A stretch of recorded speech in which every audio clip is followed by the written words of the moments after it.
Tengo el enorme placer de estar acompañado hoy con Katharina Kubrick, una de las hijas del enorme director Stanley Kubrick, que está en Ciudad de México con motivo de la muy reciente inauguración de Stanley Kubrick, la exposición, que está en la Galería de la Cineteca Nacional, abierta al público el primer día de diciembre y que estará aquí hasta el mes de mayo del año 2017. Muy gentilmente, Katharina se ha prestado para hablarnos un poco de Stanley Kubrick, sí, pero también quisiera hablar de ella, de su oficio y de su relación específicamente cinematográfica y también la personal con ese gran cineasta que fue Stanley Kubrick. Welcome, Katharina, and thank you for being with us. Thank you, it's a pleasure.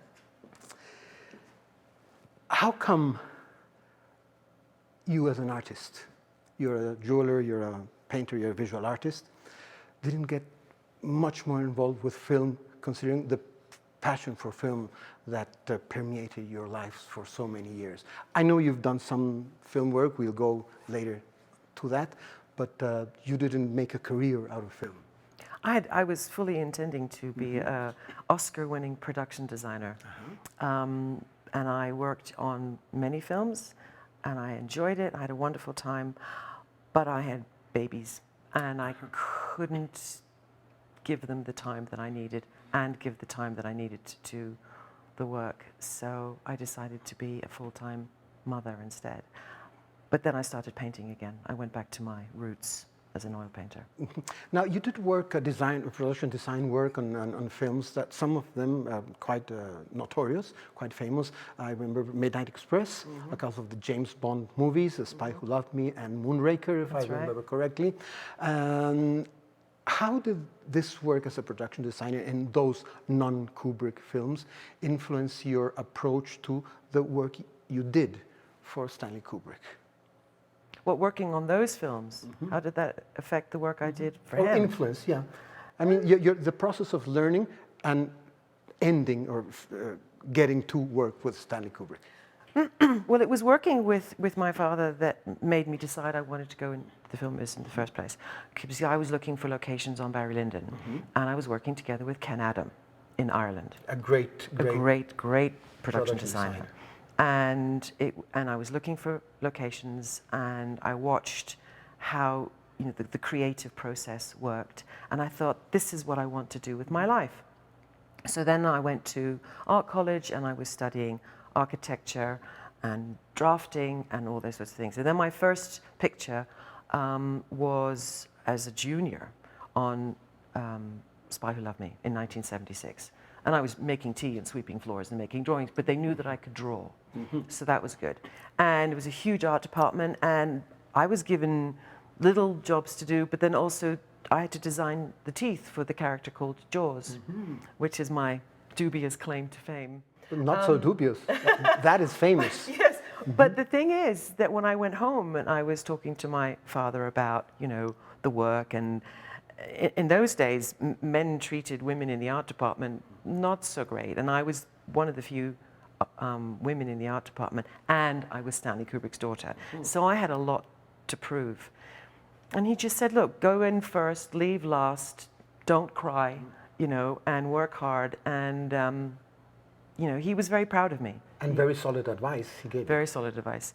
And then sometimes because I was determined to not work for him, because I had to prove myself, that I wasn't just some director's daughter who was killing time. So yeah, and I kept working, and it was very satisfying, and I loved it, and I worked with some very talented people. Good. After location scouting for Barry Lyndon, did you get involved in any other capacity in that film? I was in it in 2 scenes. I know, dancing. dancing basically. under the table, where the wine gets thrown on Captain Quinn. Captain Quinn, and so that was that. But mostly I was looking for locations, and then what else did I do? On The Shining, I was looking for locations. So I was sent to the United States to look for carpet props for the hotel set, and things to fill the kitchen with, food products. And then I was sent to Anchorage to set up the second unit location for Renault's garage when he comes to, save him and pick up the snowcat. But I was in Anchorage for 3 to 4 weeks and it didn't snow. So they said, look, you're wasting your time. So I went to find a garage in Anchorage. I took photographs, measured it, and they recreated it as a set in the studios in the UK. Yeah, so, and then I worked on Full Metal Jacket, looking for locations. Yeah. Also location scouting? Also location scouting. Any design work on the no. scenery? Or No. And then on Eyes Wide Shut, I was given the task of finding props and lamps, and famously, the Harford's flat, the New York flat, is full of all our furniture. So whenever I see that film, I go, you know, there's my mother's paintings, there's my painting, there's the sofa. There was literally nothing to sit on while it was on the set. So yeah, it was just always an involved family business. We all got involved. Okay, now let's talk about two types of families. Two questions. Okay. First, describe in a few words how the working family in a Stanley Kubrick set was, as far as the general environment, as far as human relations. People tend to have a wrong idea of the monster, of the tyrant. We want it from you directly. How was a Stanley Kubrick set? How did it work as far as the human factor? What, the film set or the house? No, first the film set. Oh, the film set. Oh, he's quiet. He was very quietly spoken. He had a very small crew. And people who he hired as crew came back time and time again, so he had favorite people. They knew what they were in for, but they knew that they were working on a quality picture. The set was quiet, and if he wanted to talk to an actor, he would, you know, take them to one side. Yes, there would be frayed tempers. Obviously, people get upset, and that has been famously filmed. But if you walked onto a Stanley Kubrick set, it was peaceful. Which was not easy. He used to work on closed sets. He didn't like people from the outside roaming about his set, right? He was No, sort it was of always a closed private. set. Private set, because, you know, it was intense work, and he was very concentrated. And he said, you know, why do you need millions of people, you know, wandering around, doing nothing? And his sets were not highly populated unless, you know, you needed them to be. And he had favorite people, so it was friendly and nice.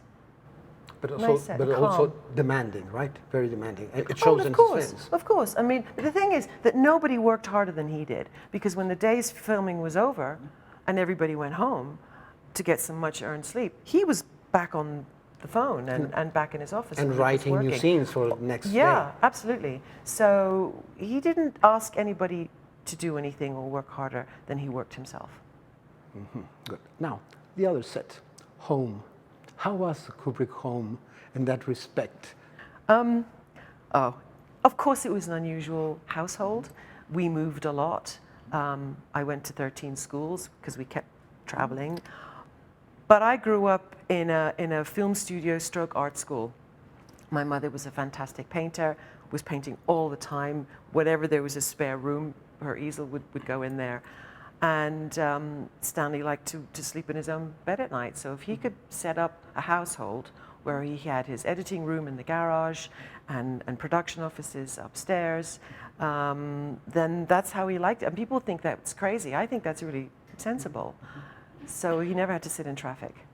And did you and your relatives, as Kubrick's family, did you ever feel that the studio part of the house was interfering with the home, or was it a sort of an organic life? It was completely organic and integral part of who we were. There was one house that we lived in called Abbott's Mead, and it had 3 floors, and at the top there were all the sort of attic rooms, you know, with sort of ceilings like this, and there were 3 rooms on one side and 3 rooms on the other side. I had the little corner bedroom, and I had to walk past Jan's office, the production secretary's office, and Andros Epaminondis' office to go downstairs to the bathroom. So they were there. They were there. And every lunchtime when he was editing, Mum would be cooking lunch, and there would be the editor or an actor or somebody who would come to talk to Stanley. And yeah, it was busy. And dogs milling around and cats sitting everywhere. And it was fun. It was a working household, and then, or if it was Wimbledon, I remember Dad sitting with Malcolm McDowell, and they would all sit in front of the television, have a lunch break, and watch tennis. Yeah, it's intense. It's nice. So your father was actually a sort of sports fan, Oh, generally huge. speaking. Mhm. Yeah, yeah. He was totally addicted to tennis, American pro football, soccer, wrestling. No, not wrestling, boxing. He liked boxing, which was... Evident in his first few yeah, films. absolutely. No, he really liked boxing. Do you think, speaking of sports, do you think that his